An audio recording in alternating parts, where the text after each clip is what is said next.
जो मैं कहता हूँ कर्मण्येव अधिकारस्ते मां फलेषु कदाचन, जो गीता का उपदेश है।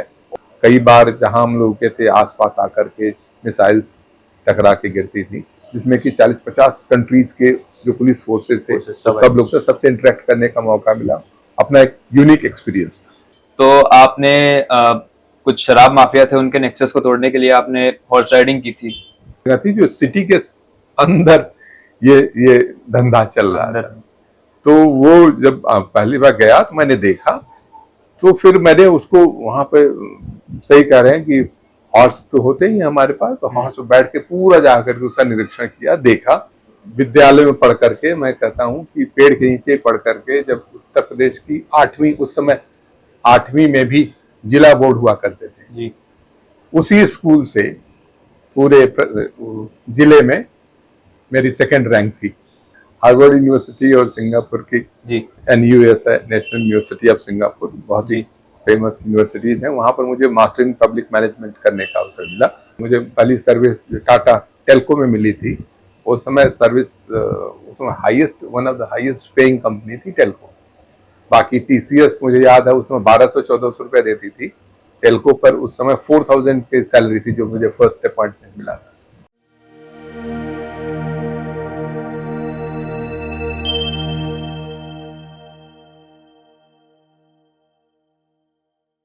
मुट्ठी में कुछ सपने लेकर भरकर जेबों में आशाएं, दिल में है अरमा यही कुछ कर जाए, कुछ कर जाए। सूरज सा तेज नहीं मुझ में, दीपक सा जलता देखोगे। सूरज सा तेज नहीं मुझ में, दीपक सा जलता देखोगे। अपनी हदें रोशन करने से तुम मुझको कब तक रोकोगे, तुम मुझको कब तक रोकोगे। श्री हरिवंश राय बच्चन जी की यह पंक्तियां आज हमारे संग जो शख्सियत मौजूद हैं उन पर अक्षरशः फिट बैठती हैं। चंदौली जिले में एक मामूली से किसान के परिवार में एक लड़का जन्मा, जो पेड़ों के नीचे पढ़ाई करके ऐसी उड़ान उड़े कि 7 समुंदर कब लांग गए पता नहीं चला। हमारे पहले पॉडकास्ट में आज हमारे साथ मौजूद है एक ऐसा IPS ऑफिसर जिनके नाम और काम दोनों में ही विजय हैं। 1990 बैच के IPS officer Shri BK Maurya sir. अगर इनके बारे में बताऊं तो इन्होंने अपनी जिंदगी के हर एक एग्जाम में हमेशा विजय प्राप्त की है, चाहे वो 12th में टॉप करना हो, IIT BHU, IIT दिल्ली और हार्वर्ड जैसे कॉलेजेस से पढ़ाई करना हो, या UPSC में UPSC क्लियर करके भारतीय पुलिस सेवा में चयनित होना हो। सर के पुलिसिंग करियर के बारे में बताऊं तो सर ने ITBP में IG के रोल पे सर्व किया है, DG logistics UP police department में सर्व किया है, जिसमें सर ने मॉडर्नाइजेशन ऑफ पुलिस पे बहुत काम किया। ADG रेलवे के तौर पे भी सर ने काम किया है, और at present he is the director general of Uttar Pradesh home guards. Sir ने United Nations peacekeeping mission में कोसोवो में भी इंडिया का रिप्रेजेंटेशन किया है। सर, मैं आपके बारे में अगर ज्यादा बोलूंगा तो आपने अपने जीवन की माला में सक्सेस के इतने मोती पिरोए हैं कि मैं बोलता चला जाऊंगा और आप नहीं बोल पाएंगे। तो इसलिए I welcome you and it's an absolute honour to be with you, to sit right beside you and to converse with you. धन्यवाद, बहुत बहुत धन्यवाद आपको। कुछ आपने ज्यादा ही कह दिया, लेकिन हाँ, जरूर कोशिश हमने किया है, और जो भी है अपने मेहनत के बल पर हम आज यहाँ पर जिस पोजीशन में हैं, अपने बड़ों के आशीर्वाद से और अपने मेहनत के बल पर हैं।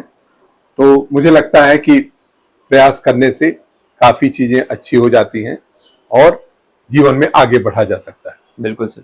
सर, शुरू से शुरुआत करते हैं। आप चंदौली डिस्ट्रिक्ट में थे और वो बिहार बॉर्डर पे था और नक्सलाइट अफेक्टेड एरिया था। उस टाइम पे किस तरह के संघर्ष आपको देखने पड़े, एंड आपके अंदर जो एक स्पार्क थी कि मुझे कुछ करना है, मुझे कुछ बन के दिखाना है, तो आपने वो कैसे जलाई रखी और आप कैसे आगे बढ़े? आपने सही कहा कि चंदौली उत्तर प्रदेश का वो जिला है जो कि बिहार के बॉर्डर पे है, और मेरा गांव तो एकदम ही बॉर्डर पे है। हमारे गांव के लोगों के आधे खेत उत्तर प्रदेश में, आधे बिहार में है। तो वहां पे जहां तक नक्सलाइट की समस्या है, वो तो बाद में आई है। जब हम लोग शुरू में थे तो उस तरह की बहुत ज्यादा समस्याएं नहीं थी, लेकिन पिछड़ापन काफी था, और गांव में भी बहुत ही पिछड़ा गांव था। तो वहां पे हमने primary school, middle school, high school सभी आसपास के, हमारे गांव में स्कूल तो नहीं था लेकिन बगल के गांव के स्कूल से जाकर हम लोग पढ़ते थे। और शुरुआती दौर था तो आपने सही कहा कि हम लोग, मुझे याद है कि प्राइमरी स्कूल में केवल 1-2 कमरे हुए करते थे जिसमें कि शुरुआत के केवल चौथी और पांचवी के बच्चे बैठते थे, बाकी हम सब लोग जो शुरुआत के बच्चे थे वो पेड़ के नीचे पढ़ते थे। इसी तरह से जूनियर हाई स्कूल में भी एकदम ही नया स्कूल खुला था बगल में, तो वहां पर वो झोपड़ी हुआ करती जिसमें कि क्लास चला करते थे, हम लोग पेड़ के नीचे उसमें पढ़ते थे। लेकिन सही मायने में टीचर्स का बहुत ज्यादा डेडिकेशन था, वो पढ़ाने में बहुत ज्यादा विश्वास रखते थे।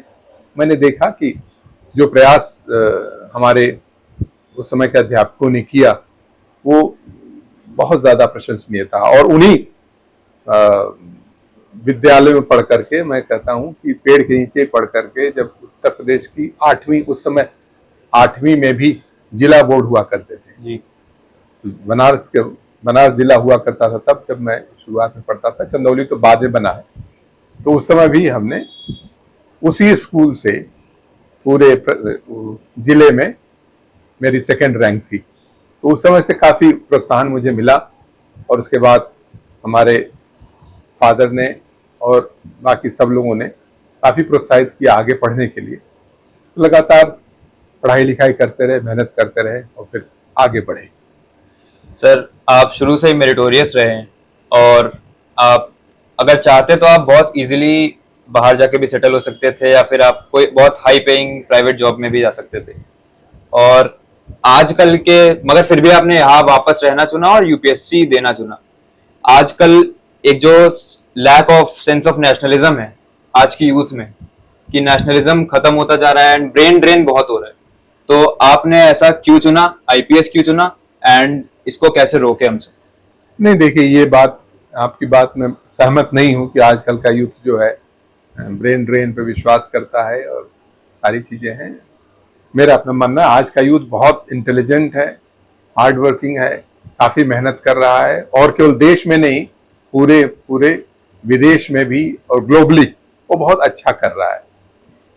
अब जो है, आप समझे, टैलेंट का अब कोई आप एरिया डिफाइन नहीं कर सकते, सीमा नहीं, कोई सीमा नहीं है। तो उसमें इस समय जो यूथ है अच्छा पढ़ाई लिखाई कर रहा है, आगे बढ़ रहा है, और ऐसा नहीं है कि जो विदेश में जाने से उसका कोई ब्रेन ड्रेन ही हो रहा है। वहां भी अच्छे इनोवेशंस कर रहे हैं। आज की यूएस के टॉप कंपनीज के हमारे सीईओ इंडियंस हैं, तो ये हमारे लिए प्राइड की बात है।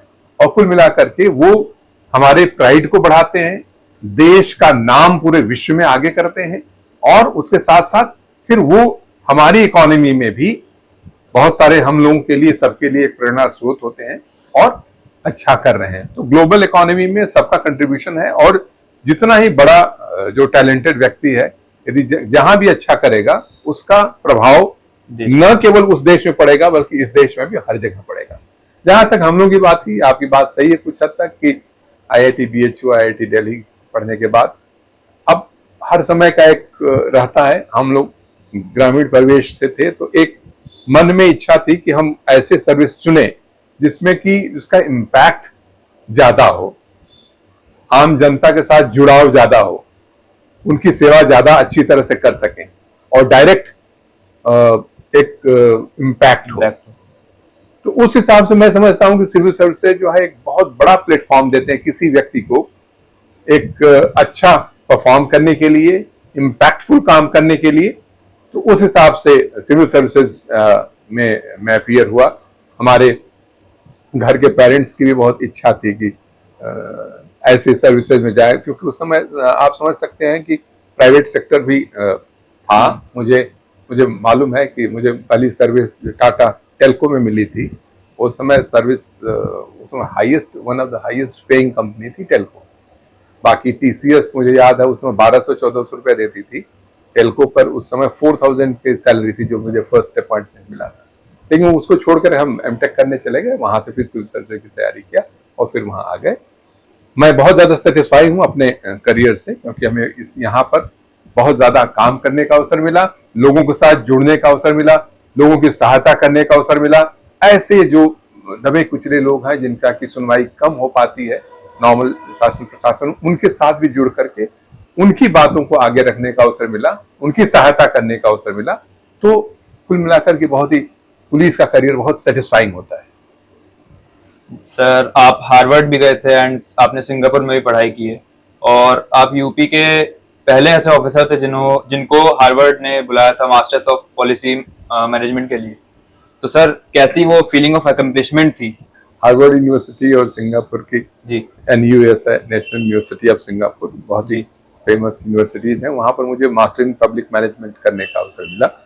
तो एक आप कह सकते हो कि यहाँ पर IIT में पढ़ने का अपने आप की जो IIT जो इंस्टीट्यूशन है अपने आप में वर्ल्ड क्लास इंस्टीट्यूशन, तो एज सच कोई बात नहीं है। लेकिन वहां पे हमें जो मेरे व्यक्तिगत जो जॉब रिलेटेड फील्ड है, पब्लिक पॉलिसी का जो फील्ड है, पब्लिक से के लिए काम करने का, उसके लिए हमें योजनाएं बनाने का जो काम करने का जो अवसर मुझे मिलता है, उसके लिए वहां पे हमें ईस्ट और वेस्ट दोनों का बहुत एक्सपोजर मिला।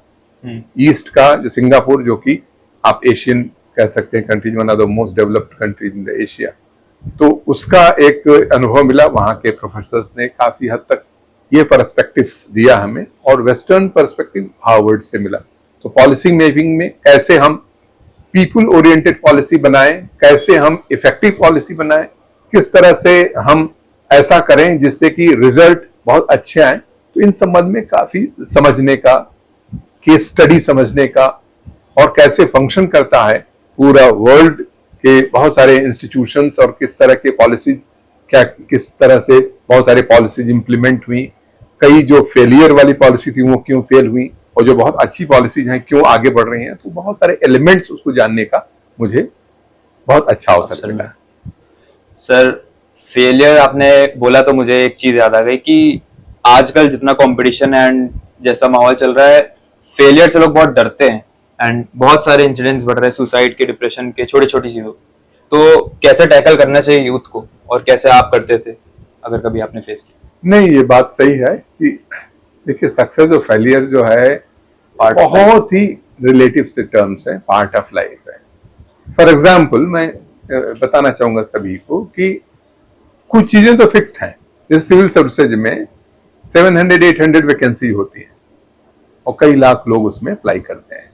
तो ये तो तय है कि पास तो 700-800 लोगों को ही होना है। और मैं ये नहीं कहना चाहता हूं कि जो 700-800 लोग पास होते हैं वही डिजर्व करते हैं। बहुत सारी परिस्थितियों में इसमें आगे बढ़ता है कोई, कई बार किसी बहुत टैलेंटेड है, मौके से कोई क्वेश्चन उसको नहीं आया, और जब इतने सारे कंपटीटर्स होते हैं, कंपटीशन बहुत टफ होता है। तो पहली बात तो यह है कि ये कंपटीशन जो है आपके हमारे किसी की योग्यता का कोई मापक नहीं है, ये बहुत क्लैरिटी से समझना चाहिए। हम सभी को ये आपके माध्यम से कहना चाहेंगे कि आप किसी कंपटीशन में, किसी परीक्षा में पास हो जाएं या फेल हो जाएं, ये आपके योग्यता का कोई मापक नहीं है। इसलिए इसको अपनी योग्यता से रिलेट करके कभी डिप्रेशन में न जाएं। ये चांस की बात है कि कभी आप जो है कोई आपसे आगे निकल गया, आप थोड़ा सा आगे पीछे रह गए। तो पहली बात तो ये है कि एक ही नंबर पर मैं देखता हूं कि कई लोग जो है उसी नंबर पर क्वालिफाई भी करते हैं, उसी कट ऑफ में कुछ लोग किसी कारण से वो नीचे भी रह जाते हैं। तो इसको तो नहीं जोड़ना चाहिए। और दूसरी बात यह है कि जीवन में जब एक रास्ता बंद होता है तो कई और रास्ते खुलते हैं, ये भी हमेशा ध्यान रखना चाहिए। तो ये कोई भी चीज अल्टीमेट नहीं है, ये हमेशा ध्यान रखना चाहिए कि कई बार आपने देखा होगा, हम लोग तो बहुत छोटे आदमी, बड़े बड़े लोगों की जीवनियां पढ़िए तो उनको लगता है कि शुरुआत में कई लोग, मैं किसी का नाम नहीं लेना चाहता हूं, बहुत सारे आप पढ़ेंगे तो बहुत क्लैरिटी के साथ, कोई लोग कोई स्कूल ड्रॉप आउट है, कोई बहुत सारी चीजें हैं, लेकिन उन्होंने जीवन में आगे बढ़ना कंटिन्यू रखा तो वो बहुत आगे बढ़ गए। तो कभी भी जब भी आपका आप कोशिश तो करोगे कहीं पर किसी भी रास्ते पर चलने का, आगे बढ़ने का, ये तो हमारी आप सबकी जीवंतता की एक निशानी है कि हम आगे बढ़ें, मेहनत करें। जब तक हम मेहनत नहीं करेंगे, हम आगे बढ़ने के सोचेंगे नहीं, तब तक तो निश्चित रूप से हम नहीं कह सकते कि हम एक मनुष्य के रूप में हैं और हम जो है एक जीवंत प्राणी है। तो हमारी जीवंतता की निशानी है कि हम संघर्ष करें, आगे बढ़ने का प्रयास करें पूरे ईमानदारी के साथ और आगे बढ़ें। लेकिन ये तय है कि बहुत सारी चीजों की सीमाएं होती हैं, तो हो सकता है कि आप उस क्षेत्र में आगे न बढ़ पाए, लेकिन अन्य बहुत सारे अन्य क्षेत्र हैं जहां पर कि वो वेट करता है, वहां पर कोशिश करते हैं, वहां भी आगे बढ़ना चाहिए, वहां भी आगे बढ़ सकते हैं। इसलिए हमेशा जो मैं कहता हूं कर्मण्येव अधिकारस्ते मा फलेषु कदाचन, जो गीता का उपदेश है वो बहुत ही सामयिक है। इसको हमें जरूर पढ़ना, हाँ, इसको पढ़ना और आत्मसात करना चाहिए। कोई पढ़ना नहीं चाहिए, आत्मसात भी करना चाहिए कि आप कर्म करते रहिए, मेहनत करते रहिए, निश्चित रूप से आप जो है आगे बढ़ेंगे, आपको सफलता मिलेगी। जी, सर ने बिल्कुल वही कहा कि failures are the stepping stones to success. Yes sir, आप जब एसएसपी रहे एंड कई रेंजर्स के डीआईजी रहे, तो एक चीज आपके बारे में सुनी थी कि आप जब भी ऑफिस में आते थे तो पब्लिक मीटिंग हो पाए और हर आम आदमी आपसे मिल पाए, तो आप एक नोटिस बोर्ड पे लगा देते थे कि आप इस समय ऑफिस में मौजूद है। एंड आपने कई बार अपने रेसिडेंस पे भी पब्लिक मीटिंग्स की है कि हाँ, लोग आके अपनी समस्या बता पाए। तो पब्लिक का क्या रिएक्शन रहता था, एंड एक जो एम्पैथी होती है वो एक पुलिस ऑफिसर की लाइफ में और करियर में कितना बड़ा रोल प्ले करती है? नहीं, जैसे मैंने बताया कि इस जॉब में आने का जो एक बहुत इंपॉर्टेंट पहलू था, मेरा जो पॉइंट ऑफ व्यू था वो ये था कि हमें आम जनता से मिल करके ज्यादा से ज्यादा लोगों की सेवा करने का अवसर मिलेगा। तो कई बार आप जानते हैं कि मेरा अपना तरीका होता था कि हम पब्लिक से जब मिलेंगे, उनकी समस्याएं सुनेंगे, तभी हमें एक्चुअल उनकी समस्याओं के बारे में जानकारी होगी, फर्स्ट हैंड इंफॉर्मेशन होगा, तभी हम पॉलिसी बना सकते हैं, तभी हमको उनको समस्याओं दूर करने के लिए प्रयास भी कर सकते हैं।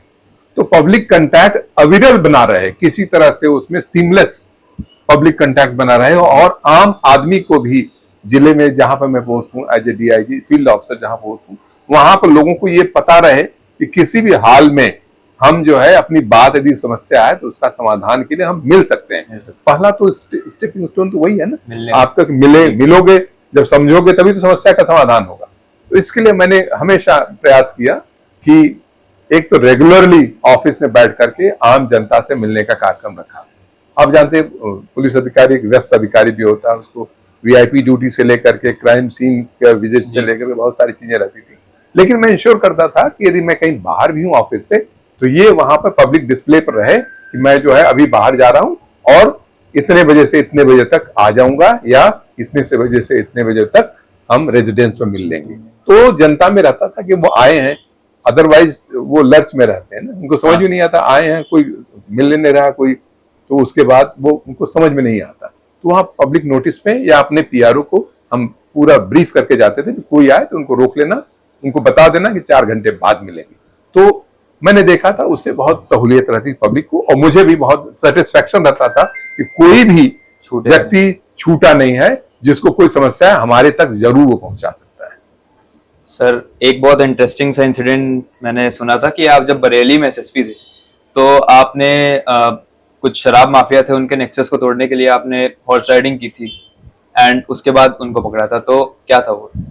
नहीं, ये तो नॉर्मल पुलिसिंग में चलता रहता था, लेकिन बरेली का आपने देखा भी होगा, कहीं सुना भी होगा, पहले मैं बोल चुका हूं कि बरेली के जैसे शहरों में होता आउटस्कर्ट्स पर जो है अवैध शराब बनती है, या कभी कोई ड्रग्स का होता है, कभी के आउटस्कर्ट्स पर या नदी के किनारे। बरेली में ऐसी जगह थी जो सिटी के अंदर ये धंधा चल रहा था। तो वो जब पहली बार गया तो मैंने देखा, तो फिर मैंने उसको वहां पे, सही कह रहे हैं कि हॉर्स तो होते ही हमारे पास, तो हॉर्स पर बैठ के पूरा जाकर के उसका निरीक्षण किया, देखा। तो वहां पर एक और जहां पर की इस तरह की थी उनको खत्म किया, और साथ साथ पूरा अभियान चला करके पूरे शहर से इस धंधे को बंद कराया। तो काफी हद तक वहां पर लोग, जहां पर उन गलियों में जा नहीं पाते थे, इतना दुर्गंध रहती थी, तो वो सारी चीजें समाप्त हुई। तो यहाँ बरेली नहीं, जहां भी मैं रहा, चाहे बाराबंकी में रहा था, एसपी बाराबंकी था, शुरुआत की पोस्टिंग थी, यहाँ पर भी बहुत ज्यादा हेरोइन और स्मैक का धंधा बहुत चलता था। तो यहाँ के जितने बड़े बड़े माफिया थे उनको मैंने सीधे सीधे उनको जेल भेजा, लंबे समय के लिए जेल भेजा, और काफी हद तक यहाँ पर प्रयास किया कंट्रोल करने की। तो ये जो ड्रग या अवैध शराब है, ये तो आप समझ सकते हैं कि एक समाज का एक बहुत बड़ा रोग है, जिसके खिलाफ जितना कार्रवाई की जाए उतनी कम है। सर आप एडीजी रेलवेज भी रहे थे, एंड उस टाइम पे सबसे यूनिक जो चीज आपने की थी वो ये था कि जो बच्चे स्टेशन पे रहते थे उसके लिए मैंने कहा, आप चाइल्ड प्रोटेक्शन के लिए, इसमें आप सही कह रहे हैं कि बहुत अच्छा आप पढ़ाते भी थे उनको। हम पढ़वाने का भी काम किया था उनके लिए। बेसिक जो है ड्रग एडिक्शन, डी एडिक्शन के लिए भी काम किया था। और जो बच्चे ड्रग एडिक्शन, उनके लिए जो कि रेलवे स्टेशन पे बहुत सारे बच्चों का जन्म होता है, उनको गदाई नाम के पुकारते हैं, और वो भी छोटे मोटे क्राइम्स में, रेलवे के क्राइम्स में लग जाते हैं या ड्रग्स पेडलिंग में लग जाते हैं। बहुत सारे वहां पर दिक्कतें थी, तो हमने डी एडिक्शन के लिए काम किया वहां पे। उनके लिए लखनऊ में एक जो स्किल डेवलपमेंट, का जो एरिया है, यहाँ पर जो है नेशनल स्किल डेवलपमेंट और स्टेट स्किल डेवलपमेंट का डिपार्टमेंट, उससे नियोजन के साथ, उनके साथ मिल करके वहाँ पुलिस लाइन में एक सेंटर भी खोला था, ताकि ऐसे बच्चों को थोड़ा सा स्किल, उनका सिलाई में, कढ़ाई में और शायद चीजों को थोड़ा सिखाकर उनको रेगुलर एम्प्लॉयमेंट भी किया जा सके। तो इस तरह से किया था। दूसरा, आप जानते हैं कि जब भी कोई बच्चा भागता है घर से, बहुत सारे रीजंस होते हैं, कभी माँ बाप के डांट फटकार से, या कभी कभी प्रेम संबंधों में, तो वो भाग करके जाता है, रेलवे स्टेशन से जाता है या बस स्टेशन से जाता है। तो रेलवे स्टेशन पे भी बच्चों को रेस्क्यू करने के लिए अपने जीआरपी के लोगों को सेंसिटाइज किया था। मैंने वर्कशॉप भी किया था, ताकि रेलवे के, जिसमें कि रेलवे के सीआरबी आए थे और उन्होंने, चेयरमैन रेलवे बोर्ड आए थे उस समय, वर्कशॉप किया था। इसको इंटीग्रेट किया था, कोशिश किया था कि एक सीमलेस कार्यक्रम हो, ताकि जब भी कोई बच्चा मिले तो उसको रेस्क्यू हो, चाइल्ड हेल्पलाइन की व्यवस्था से उसको जोड़ा जाए, उसको घर पहुंचाया जाए, ताकि ये बच्चे किसी भी तरह से गलत हाथों में न जाए। तो कई हजार बच्चों को हमने रेस्क्यू किया था, और फिक्की ने बल्कि इस संबंध में हमें अवार्ड भी दिया। सर जो यूएन का पीस कीपिंग मिशन था, वहां पे आप, बहुत टफ होता है, मैंने पढ़ा था एक जगह की ड्राइविंग स्किल्स परफेक्ट होनी चाहिए, शूटिंग परफेक्ट होनी चाहिए, इंग्लिश, और फिर कई टेस्ट देने पड़ते हैं। तो वहां पे आपका क्या एक्सपीरियंस रहा है? बहुत ही अच्छा एक्सपीरियंस था। कोसोवो में यूनाइटेड नेशंस की पीस कीपिंग ऑपरेशन चल रहा था, तो वहां पे रेगुलर पुलिसिंग भी करनी पड़ती थी, और कोसोवो के लोकल्स को रिक्रूट करके, उनको ट्रेन करके, और नॉर्मल हैंड होल्डिंग करके उनको नॉर्मल वे में वहां की पुलिसिंग व्यवस्था एस्टेब्लिश करनी थी। तो उसमें मेरा रोल था। मैं वहां पर जो कोसोवो पुलिस सर्विस जो शुरू हुई थी, उसके ट्रेनिंग का इंतजाम, और उनके लिए बहुत सारी चीजें, उनके रूल्स रेगुलेशन फ्रेम करने की बात हो, यूनिफॉर्म फ्रेम करने की बात हो, उसमें मेरा बहुत बड़ा योगदान हुआ। उनकी ट्रेनिंग के संबंध में बहुत बड़ा योगदान मेरा रहा। तो अच्छा रहा। वहां पे एक नई कंट्री उभर रही थी, तो वहाँ बहुत कॉन्फ्लिक्ट था, बहुत डेंजरस सिचुएशन भी थी।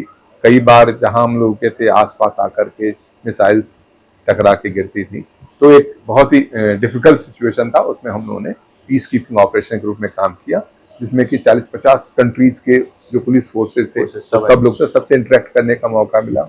अपना एक यूनिक एक्सपीरियंस था।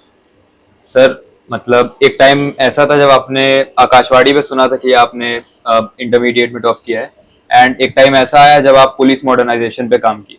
तो चाहे वो ड्रोन कैमराज हो, बॉडी कैम्स हो, एंड साइबर लैब्स हो, तो आपका इंटरेस्ट इसमें कैसा आया, और ये कितना जरूरी है आजकल के टाइम में? नहीं, देखिए, ये तो बहुत जरूरी है कि पुलिस का काम, जो आप समझ सकते हैं, पहले बहुत ज्यादा जो क्राइम का पैटर्न है, बहुत तेजी से चेंज हो रहा है, बहुत तेजी से चेंज हो रहा है। जो पहले चोरी डकैती होती थी, अब साइबर स्पेस में बहुत तेजी से क्राइम हो रहा है। क्योंकि पहले, अब पैसे लोग भी अब वॉलेट में तो रखते नहीं, अपने जेब में तो रखते नहीं है, घर में भी नहीं रखते हैं, अब तो सारे का सारा अकाउंट्स में है। तो इसीलिए अब वो जो शातिर लोग हैं, बदमाश लोग हैं, उनका भी ट्रेंड चेंज हुआ। तो एक उधर की ओर काम करने की बहुत ज्यादा आवश्यकता है। तो उसमें भी जब पुलिस मॉडर्नाइजेशन में देखता था, वहां भी हम लोगों ने काम किया, बहुत आगे तक काम किया। इसी तरह सर्वेलेंस, जहां तक एक और फिजिकल सर्वेलेंस है कि बीट का सिपाही हर जगह हाँ। जाए, ये तो अच्छी बात है। लेकिन आपने देखे होंगे कि पहले बहुत सारे बीहड़ में हमारे पुलिस जाती थी, बीहड़ में छिपे हुए थे, मुठभेड़ होती थी, काफी पुलिस कैजुअलिटी इत्यादि भी हो जाती थी। तो अब जबकि ड्रोन टेक्नोलॉजी आ गई है तो हम लोगों ने ड्रोन भी इंट्रोड्यूस किया, अभी और ड्रोन अभी खरीदे जा रहे हैं, पुलिस को अवेलेबल कराए जा रहे हैं, ताकि इससे मतलब बीहड़ में जा रहे हो तो पहले से आप रेकी करते जा रहे हो, देखते जा रहे हो। इसी तरह से भीड़ बहुत है, अभी जैसे महाकुंभ 2025 आने वाला है, बहुत बड़ा भीड़ होगी, उसमें भी ड्रोन से पूरा सर्वेलेंस हो सकता है, कंट्रोल रूम में बैठ के देखा जा सकता है कि एकदम लाइव कहाँ से सिचुएशन कैसे कैसे चल रही है, कहाँ पर कंट्रोल्स की आवश्यकता है, कहाँ पर बैरिकेड्स की आवश्यकता है, तो कंट्रोल में बैठ करके। तो टेक्नोलॉजी का उपयोग हमारे पुलिस के डे टू डे फंक्शन में बहुत ज्यादा इंपॉर्टेंट है, और इसको उत्तर प्रदेश पुलिस जो है बहुत पायनियर है इन सारी चीजों में, और बहुत तेजी से हम टेक्निकली बहुत एडवांस्ड हो रहे हैं।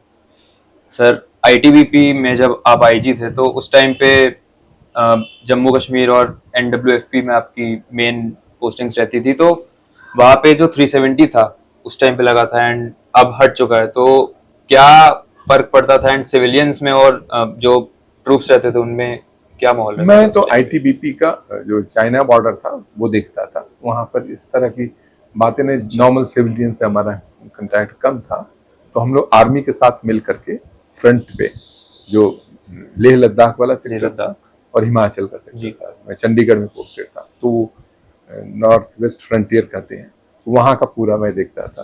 तो काफी पेट्रोलिंग हमारे जवान आईटीबीपी करते हैं।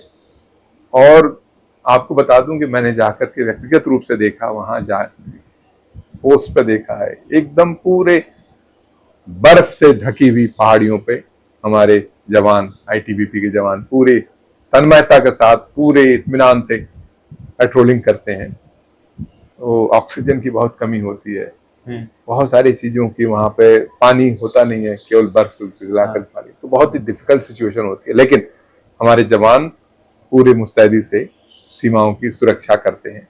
तो उनके बीच में आकर के मैं देखता था, उनका हौसला पूरा बढ़ा रहता था। ये बहुत अच्छी बात देखने को मिलती थी, जब भी उनसे इंटरेक्ट करिए किसी तरह की कोई शिकायत नहीं करते थे। तो ये एक यूनिक एक्सपीरियंस था, और हम सभी को गर्व होना चाहिए अपने सेना पर, और फ्रंट पर लगे हमारे अर्धसैनिक बल जो जितने आईटीबीपी है, बीएसएफ है, एसएसबी है, सभी बड़े मुस्तैदी से अपना काम कर रहे हैं। सर एक लास्ट सवाल, जो कुछ एस्पिरेंट्स भी होंगे जो देख रहे होंगे, तो यूपीएससी की तैयारी के बारे में कहा जाता है कि अगर हमने तैयारी भी कर ली तो we stand out from the crowd, तो आपको कैसे ट्रांसफॉर्म किया तैयारी ने एंड ट्रेनिंग ने, और कुछ मेमोरीज और कोई स्पेशल मैसेज अगर आप देना चाहें सबको?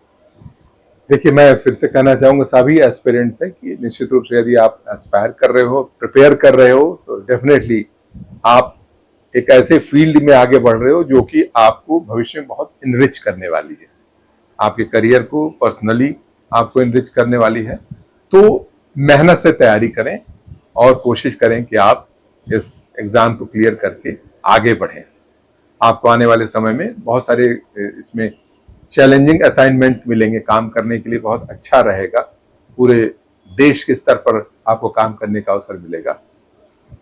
जहां तक परीक्षा की बात है, परीक्षा निश्चित रूप से बहुत ही टफ है, तो इसको आपको compete करना पड़ेगा, आपको स्टडीज ज्यादा करनी पड़ेगी, बहुत सारे जो भी आप सब्जेक्ट लेकर पढ़ रहे हैं उसका आपको मास्टर होना पड़ेगा। जनरल स्टडीज और न्यूज़पेपर के बहुत सारे करंट इवेंट से चीजें आती हैं, वो आपको पूरी तरह से तैयार करना पड़ेगा। और अब जहां तक मैंने पैटर्न देखा है, काफी एनालिटिकल पैटर्न आता है, तो रटे रटाई से नहीं होता है, बल्कि आपको पूरी सब्जेक्ट का अच्छी तरह से समझ उत्पन्न करनी पड़ेगी। उसके लिए आपको समय लग सकता है, तो खुद भी पढ़ सकते हैं। दूसरा मैं टिप देना चाहूंगा, आपस में बैठ के एक दूसरे से इंटरेक्ट करने से बहुत फायदा होता है। मैंने भी अपनी स्टडी के समय ये देखा था कि हमारे साथ बैठ के एक दूसरे के साथ बैठ के पढ़ते हैं तो मन भी लगा रहता है, मोनोटोनिटी नहीं रहती है, और सब्जेक्ट जल्दी याद हो जाते हैं। एक दूसरे से बोल के पढ़ने से ज्यादा अच्छा रहता है। ऐसा भी आप कोशिश कर सकते हैं कि अपने एक दो चार, बहुत ज्यादा नहीं, एक दो लोगों को फ्रेंड जरूर बनाकर रखें, ताकि उनके साथ पढ़ते हैं और उसके साथ तैयारी करने में आपको आसानी रहेगी, सब्जेक्ट की क्लैरिटी भी अच्छी तरह से हो सकती है। बाकी निश्चित रूप से आपकी मेहनत करते हैं, मेहनत की आदत है, ये आपको बनानी पड़ेगी। आप जब भी पढ़ाई करते हैं तो मेरा अपना मानना है, मैं सभी को कहता हूं, आपसे भी इसे जरूर कहना चाहूंगा कि 3 घंटे का जरूर ब्लॉक रखें, क्योंकि आपकी परीक्षाओं के 3 घंटे की परीक्षा होती है। तो कई बार यदि आप शॉर्ट टाइम में उठ जाते हैं तो वो बॉडी क्लॉक सेट नहीं हो पाता है, तो आप चाहते न चाहते हुए मजबूरी में बैठेंगे, तो बॉडी यदि बैठने की आपकी आदत नहीं है तो वो कहीं ना कहीं वो थक जाएगी। तो भले ही आप बैठे हैं लेकिन कहीं ना कहीं वो आपको थोड़ा सा सहूलियत नहीं रहेगी। तो जब भी बैठे 3-3 घंटे के ब्लॉक में बैठें तो एकदम 3 घंटे बैठकर पढ़ें, फिर रेस्ट लें, फिर कभी बैठें तो 3 घंटे के ब्लॉक में पढ़ें। तो उसे कम से कम दिन में 1 या 2 ब्लॉक जरूर 3 घंटे का रखें, ताकि आपको लगातार उसकी प्रैक्टिस बनी रहे। बाकी आप जो बहुत सारे टीचर्स मिल सकते हैं जो अभी क्वालिफाई किए हैं, उनसे आप इंटरेक्ट कर सकते हैं। जो स्ट्रेटजी आजकल इंटरनेट पर बहुत ज्यादा अच्छी मिल जाती हैं, आपको गाइडेंस बहुत अच्छा मिल सकता है। तो सभी जगह से कोशिश करके अपने आप को प्रिपेयर जैसे कि आप सफल हो। Thank you so much sir कि आपने इतना कीमती समय दिया हमें, एंड आप सबने सुना सर के एक्सपीरियंसेस, सर की टिप्स एंड जो लाइफ लेसन सर ने दिए। तो इसी के संग I thank you once again कि आप आए, and we'll meet you soon with another eminent personality. तब तक के लिए धन्यवाद।